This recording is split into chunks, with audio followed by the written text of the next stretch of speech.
자면서 들으면 더 편안한 야담과 옛날 이야기. 오늘은 과거를 준비 중인 한선비가 보쌈을 당한 일을 들려드립니다. 구독과 좋아요, 알림 설정도 잊지 말고 꾹 눌러주세요. 충청도에 살고 있던 한 지방 유생이 한양으로 떠나고 있었습니다. 유복이로 불리는 이 남자는 어릴 때부터 지고지순하게 자랐습니다. 뛰어놀아야 할 어린 나이에 늘 책만 들여다보고 있어서 부모님 걱정이 말이 아니었답니다. 한창 밖에서 뛰어놀아야 할 나이에도 방 안에만 틀어박혀 있는 것이었습니다. 부모님을 공경하는 마음은 지금까지 변함없었지만 건강을 해치는 건 아닌지 걱정되는 것이었습니다. 그런 유복이가 드디어 꿈에 그리던 과거를 보러 한양으로 떠나는 것이었습니다. 주막에 들러 목을 잠시 축인 유복이는 다시 책을 펼치고 과거 급제를 위해 만전을 기하고 있었지요. 그런데 늦은 밤 누군가 유복이 방으로 몰래 들어오는 것이었습니다. 유복이는 과거 준비 때문에 잠이 오지 않았답니다. 들키지 않으려고 문이 천천히 열리는 것 같으니 유복이는 겁이 날 수밖에 없었지요. 그때 한 여인의 목소리가 들리는 것이 아니겠어요. 조심히 덮어씌우거라. 절대 들키면 안 된다. 유복이는 놀랄 여유도 없이 가죽 자루 안으로 들어가는 것이었습니다.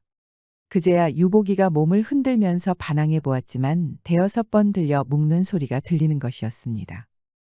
지금부터 한마디라도 한다면 반드시 너를 쳐 죽일 것이다. 유복이는 순간 겁이 나서 돌부처처럼 굳어버렸지요.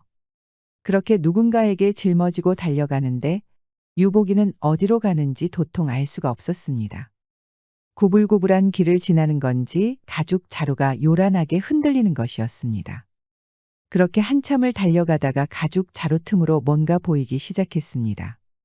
유복이가 손으로 자루를 열어서 고개를 들어보니 높은 담이 보이고 행랑이 빙 둘러 있어서 꽤 웅장해 보이는 것이었습니다. 대체 여기가 어디란 말인가? 유복이는 너무 놀라서 지릴 여유도 없었지요. 책만 읽은 유복이는 그 흔한 산책이나 사냥도 한 적이 없어서 이런 일은 도저히 받아들이기 힘든 것이었습니다. 그렇게 도착한 곳은 다름 아닌 온천이었습니다. 유복이는 이게 혹시 꿈인가 하고 볼을 꼬집어 보았지요. 유복이가 알기로는 이런 온천은 궁궐 내에만 있었으니까요. 자, 이제 어서 벗거라. 눈앞에 웬 여인이 고개를 치켜들고 서 있는 것이 아니겠어요. 이게 대체 무슨 짓이여? 왜 나를 이곳으로 끌고 온 게요? 지금부터 토 달면 멍석마리로 끝나지 않을 것이다. 이 늦은 밤에 야산에 버려지면 어떻게 될지 잘 알겠지? 유복이는 여인 앞에서 옷을 벗는 건 꿈도 꾸지 못할 일이었습니다. 어쩔 수 없이 한꺼풀 천천히 모두 벗었더니 온천으로 들어가 몸을 씻기는 것이었습니다. 유복이는 이 온천에서 인삼과 마늘의 강한 향을 맡을 수 있었습니다.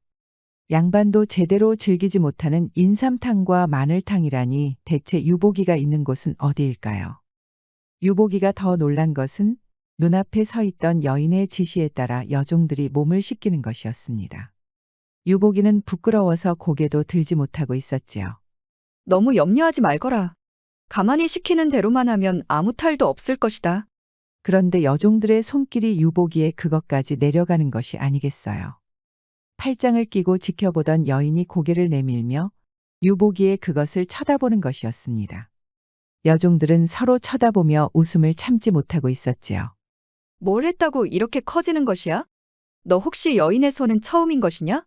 유복이는 창피해서 대답도 못하는 것이었습니다. 이렇게 커지는 건 처음이야. 내가 제대로 물어왔구나. 이보시오, 대체 날 어쩌려고 이러는 것이요? 그러자 여인이 손으로 입을 가리는 것이었습니다. 쉿! 지금까지 잘해줬는데 갑자기 이러면 내다 버릴 것이다. 그냥 가만히 있어. 유복이는 낯선 여인들의 손길이 짜릿하면서도 겁이 나는 것이었습니다. 이런 해괴한 경험은 꿈에서나 가능할 텐데 유복이는 도저히 왜 이곳에 왔는지 상상도 할 수 없는 것이었습니다. 목욕이 끝난 유복이는 새 옷으로 갈아입고 방으로 들어가는 것이었습니다. 여인의 안내를 받으며 들어갈 때도 화려해 보이는 집안은 정말 고요했지요. 그렇게 들어간 방은 마름 꽃 무늬가 있는 종이로 발라져 있었고 이불과 요등은 양반댁에서도 구경하기 힘들 정도로 고급스러워 보이는 것이었습니다. 여인은 유복이를 방 안에 앉혀놓고는 잠시 뒤에 의복을 입은 다른 여인과 같이 들어오는 것이었습니다. 옆에는 몸을 씻겼던 여종들이 부축을 하고 있었는데 지켜보던 여인이 그중 대장이라도 되는 것 같았습니다. 그리고 여인과 여종들은 모두 방에서 나갔고 의복을 입은 다른 여인이 천천히 고개를 드는 것이었습니다. 많이 놀라셨지요? 갑자기 이렇게 데려와서 정말 송구하옵니다. 유복이는 여인의 미모에 놀라서 입을 다물지 못했답니다. 경국지색이라는 말은 책에서나 나오는 줄 알았는데 눈앞에 이 여인이 바로 경국지색이었지요. 그대는 대체 누구신데 나를 이렇게 끌고 온 게요. 송구하오나 길게 설명드릴 시간이 없습니다. 여인이 갑자기 등불을 후 하고 끄는 것이었습니다. 그리고는 입었던 의복을 모두 벗어서 구석에 조심히 놓는 것이 아니겠어요. 유복이는 여인의 고운 자태에 또 한 번 감탄하고 말았습니다. 시간이 없다는 게 무슨 뜻이요? 어쩌려고 그러시오? 오늘 밤은 저와 이 방에 있어야 합니다. 여기 누우시지요. 유복이는 어쩔 수 없이 여인이 시키는 대로 누웠답니다. 여인은 한동안 유복이를 지켜보더니 그 옆에 나란히 눕는 것이었습니다. 낭자, 저는 이렇게 눕기만 하면 되는 것이요. 그렇습니다. 오시는 중에 저희 식솔들이 결례를 범했다면 용서하소서. 그리고 저는 낭자가 아닙니다. 유복이가 조심스럽게 고개를 돌려 여인을 보았습니다. 정말 선녀가 내려온 것처럼 아름다웠지요. 대체 왜 이런 짓을 하는 게요? 그냥 길몽이라고 생각해 두시지요. 여인은 눈을 감았지만 유복이는 도저히 잠을 청할 수가 없었지요. 아름다운 여인이 옆에서 누워 있는데 잠이 올 리가 없는 것이었습니다. 결국 그렇게 밤을 새버린 유복이는 파루를 알리는 북소리가 울리자 벌떡 일어섰습니다.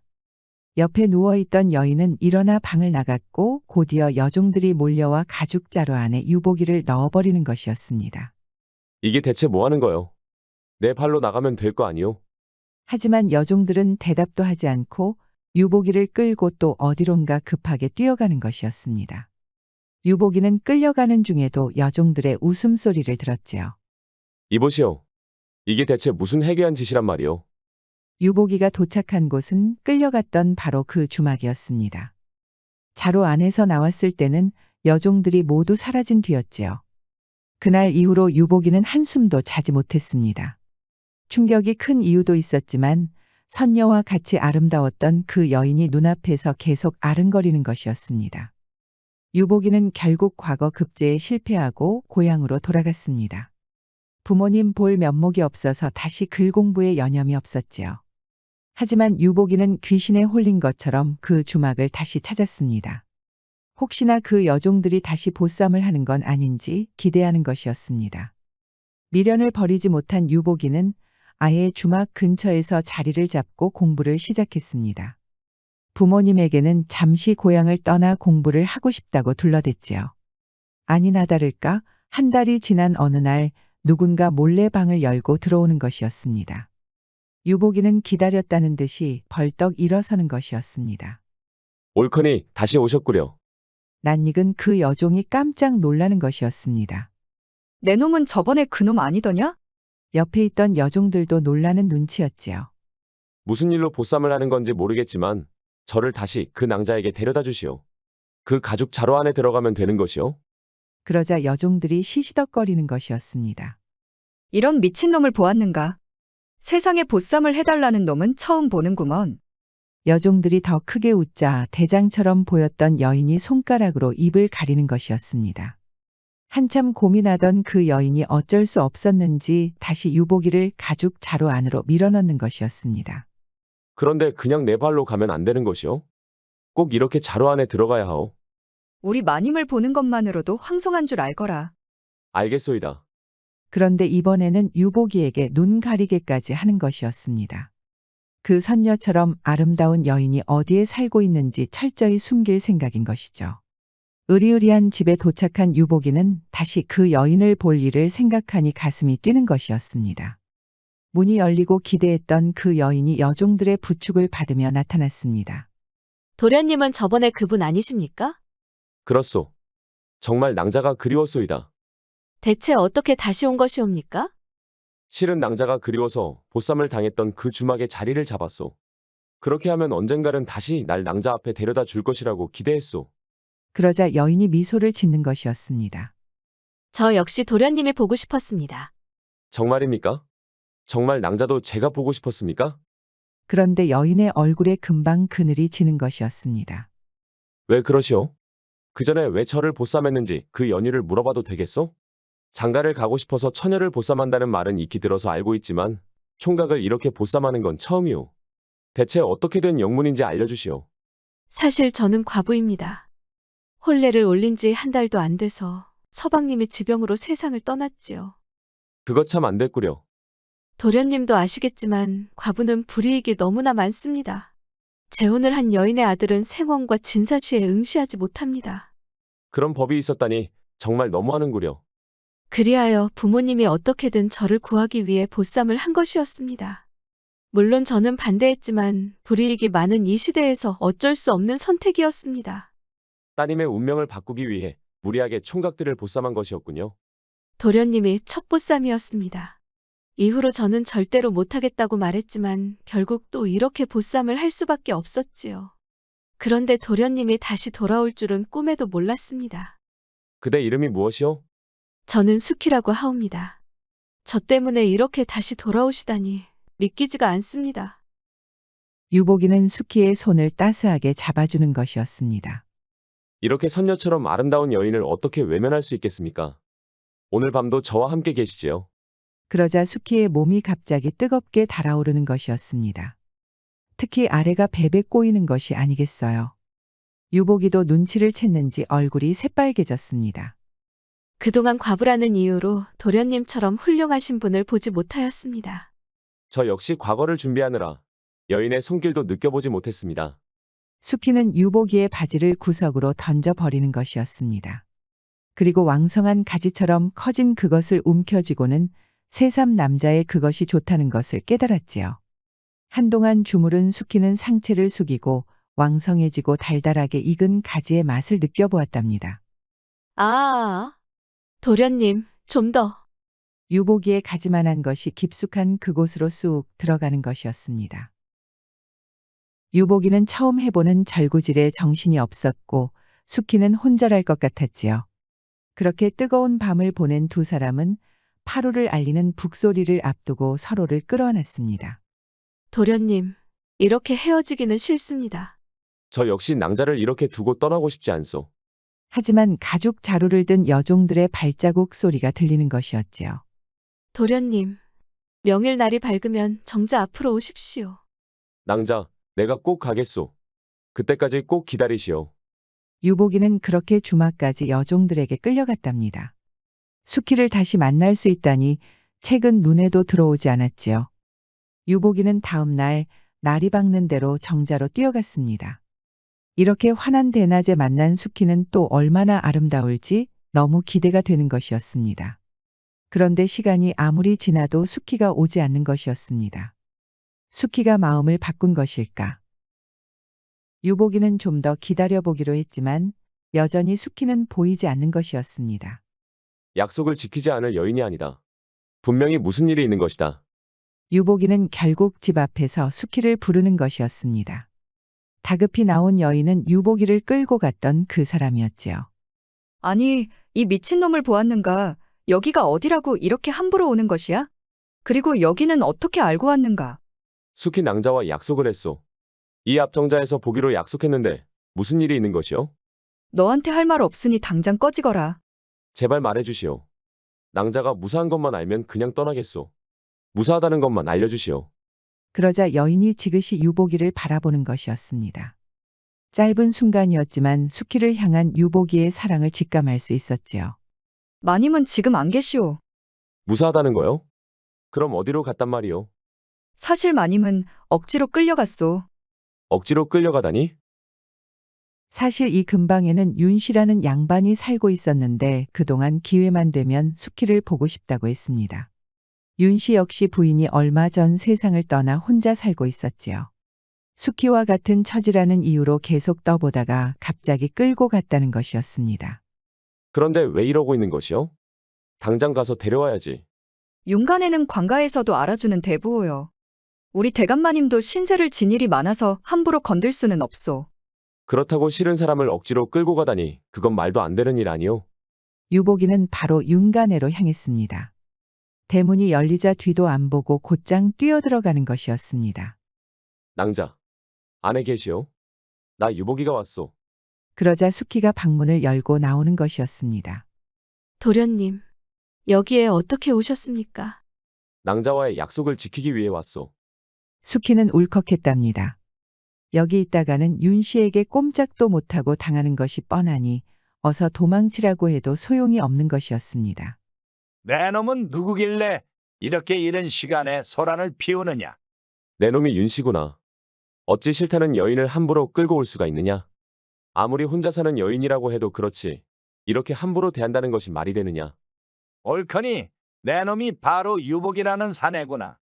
수키에게 익히 들어서 잘 알고 있다. 여봐라. 이놈을 당장 멍석마리에서 저 멀리 산으로 내다 버리거라. 수키는 만류하려고 나섰지만 곧장 윤 씨의 머슴들에게 붙잡혀 방으로 끌려가는 것이었습니다. 유복이는 몽둥이를 들고 난생 처음 해보는 싸움이라는 것을 해보았지만 역시나 얼마 가지 않아 흠씬 두들겨 맞는 것이었습니다. 멍석마리를 당한 유복이는 초주검이 됐고 산으로 끌려가는 것이었지요. 그런데 유복이를 끌고 가는 머슴들이 숲속을 지나는 중에 공격을 당했습니다. 기습한 사람들이 워낙 날렵해서 꼼짝도 없이 당하고 말았지요. 유복이는 겨우 눈을 뜰 정도로 몸이 엉망이었습니다. 이보시오, 날 알아보시겠소? 복면을 벗은 사람은 다름 아닌 유복이를 보쌈했던 그 여인이었습니다. 유복이는 보름이 지나서야 겨우 정신을 차릴 수 있었습니다. 아무리 사랑에 눈이 멀었다고 해도 그렇지 그렇게 앞뒤 가리지 않고 무작정 쳐들어가면 어떻게 합니까? 목이 마른 유복이가 물을 벌컥벌컥 마셨지요. 저를 어떻게 구해준 겁니까? 그거야 눈이 뒤집혀서 그렇게 떠났으니 큰일이라도 날 것 같아 쫓아갔지요. 내 이름은 천양이라고 합니다. 마님이 직접 붙여주고 챙겨주셨지요. 그 윤씨라는 작자를 어떻게 하면 좋겠소? 안 그래도 윤 씨가 나라 곡창을 몰래 빼돌린다는 얘기를 들었습니다. 계속 기회만 엿보고 있었는데 이참에 아주 끝장을 내려고 합니다. 내가 도울 일이 있어? 무슨 일이든 돕겠소.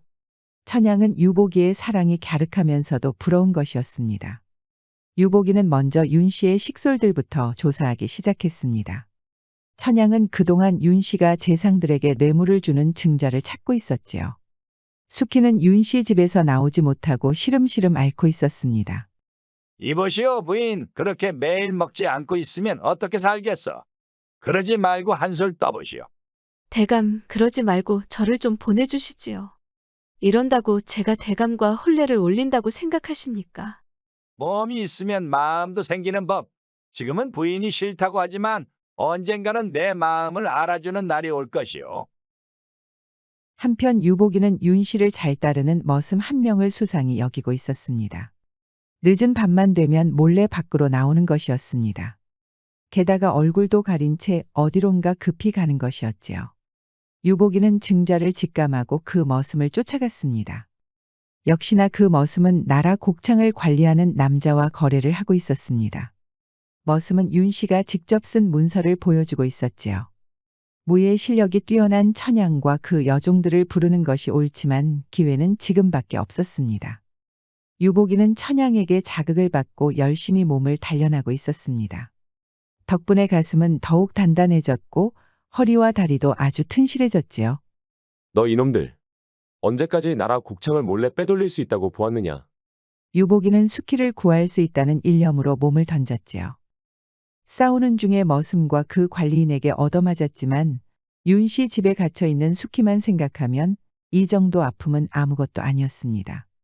결국 유복이는 싸움에서 겨우 이겼고 윤 씨가 건넨 문서까지 손에 넣었습니다.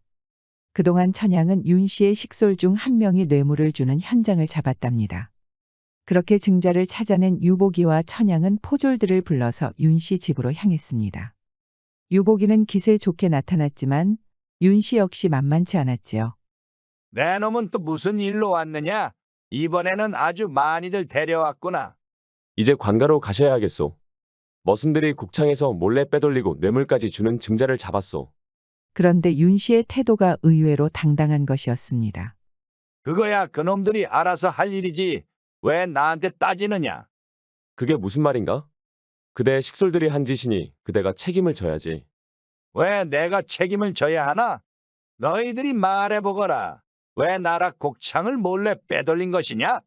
그러자 유복이에게 붙잡혀 온 머슴이 이렇게 말하는 것이었습니다. 제가 욕심에 눈이 어두워서 그만 대감마님에게 누를 끼친다는 것을 알고도 이런 무엄한 짓을 벌였습니다. 대감마님은 죄가 없으니 저를 잡아가십시오. 유복이와 천양은 기가 막히는 것이었습니다. 윤 씨는 뒤에 손을 써서 저 충성스러운 머슴을 몰래 빼낼 것이 분명했습니다. 유복이와 천양이 좌절하고 있는 그때 숙희가 방 안에서 뛰쳐나오는 것이었습니다. 저는 여기에 끌려왔습니다. 보쌈을 당했단 말입니다. 그러자 돌아가려고 하던 포교가 눈이 번쩍 뜨이는 것이 아니겠어요. 방금 보쌈이라고 하셨습니까? 그렇습니다. 저는 윤 씨에게 보쌈을 당했습니다. 부인, 아무리 실성을 해도 그렇지. 그런 말도 안 되는 소리를 하면 되겠어. 부인은 내가 좋아서 여기 있는 것이 아니오. 부인, 이것은 아주 중요한 일입니다. 증거가 있습니까? 제가 바로 증자입니다. 저를 보십시오. 숙희는 몰라보게 야위었습니다. 그동안 유복이가 그리워 식음을 전폐하면서 살았던 것이었지요. 이 몸을 보고도 제가 여기가 좋아서 왔다고 보십니까? 포교는 그제야 고개를 끄덕이는 것이었습니다. 여봐라. 당장 윤 씨와 저 식솔들까지 끌고 가거라. 이게 무슨 짓인가? 내가 누군지 알고 이러느냐? 그렇게 윤 씨는 관가로 끌려갔고 계속 구석에 몰리자 다른 머슴들도 모두 자백했습니다. 나라 곡창을 몰래 빼돌린 것이 혼자서 한 일이라고 말한 머슴도 눈물에 사죄를 하였지요. 부인, 그동안 얼마나 괴로웠으면 몸이 이렇게 됐단 말이오. 유복이는 눈물을 글썽거리며 숙희를 안았습니다. 아닙니다, 도련님. 윤 씨를 잡을 방법은 이것밖에 없다고 생각했습니다. 그래도 도련님과 천양이 애써주신 덕분에 윤 씨를 잡을 수 있었습니다. 그동안 빚 때문에 괴롭힘을 당했던 숙희 부모도 윤 씨가 붙잡혔다고 하자 매우 기뻐했답니다. 재혼을 한 여인은 여전히 사회적인 제약은 많았지만 유복이와 딸의 혼례를 막을 이유는 없었지요. 부인, 이제 같이 살게 됐으니 눈치 볼 필요도 없구려. 저도 꿈만 같습니다, 도련님. 이제 과거에만 전념하십시오. 제가 물심양면으로 돕겠습니다. 사랑하는 여인이 이제 옆에 있으니 유복이는 이제 거침이 없었지요. 과거는 바로 급제했고 유복이뿐만 아니라 숙희의 부모님도 매우 기뻐했답니다. 유복이와 숙희를 지켜보고 있으면 일일천추라는 옛말이 떠오릅니다. 두 사람은 하루가 천년처럼 느껴질 정도로 서로를 그리워했지요. 간절한 마음이 크면 이루어지지 못할 것은 없다고 합니다. 유복이와 숙희처럼 누군가를 간절히 사랑하신 적이 있으신가요? 오늘은 야담 속 주인공이 아닌 자신만의 수뇌보를 간직하시면서 밤을 보내시는 게 어떨까요?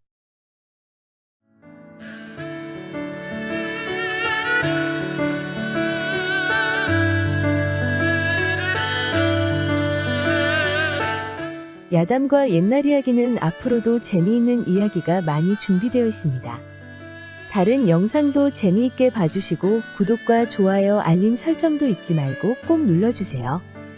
그럼 여러분 모두 오늘도 행복하고 즐거운 시간 보내세요.